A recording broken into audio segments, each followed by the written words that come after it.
Le projet Abioval porte sur la valorisation du biogaz en hydrogène et en gaz de synthèse, notamment pour la production de carburant de synthèse.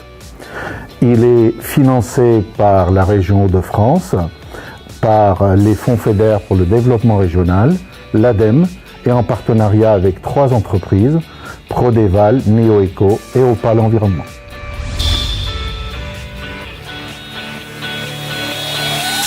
L'application principale du projet est la production d'hydrogène, qui est une source d'énergie propre, renouvelable et non exhaustive, ainsi que la production du gaz de synthèse, qui sera valorisé en carburant de synthèse. La voie de valorisation qui sera appliquée est le reformage à sec du méthane, qui met en jeu les 2 principaux gaz à effet de serre, qui sont le méthane et le CO2, présents majoritairement dans le biogaz.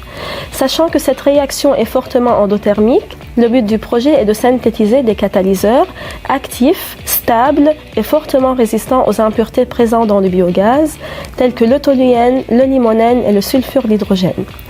Le deuxième volet du projet consiste à développer un biofiltre fongique dans le but d'éliminer l'H2S toxique présent dans le biogaz, qui est responsable de l'empoisonnement et de la désactivation irréversible du catalyseur.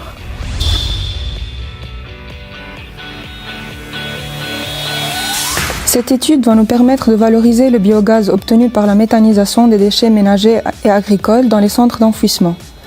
Cette nouvelle voie de valorisation consiste à coupler la production de ce biogaz avec des procédés catalytiques dans le but de le convertir en source d'énergie propre à plus haute valeur ajoutée.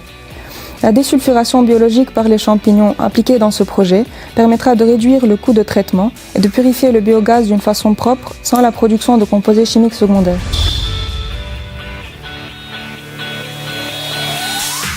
Actuellement, à l'échelle du laboratoire, nous avons déjà des champignons qui semblent efficaces dans l'élimination du sulfure d'hydrogène et qui seront donc de bons candidats pour la biopurification du biogaz, ainsi que des catalyseurs actifs et stables dans la réaction de reformage à sec.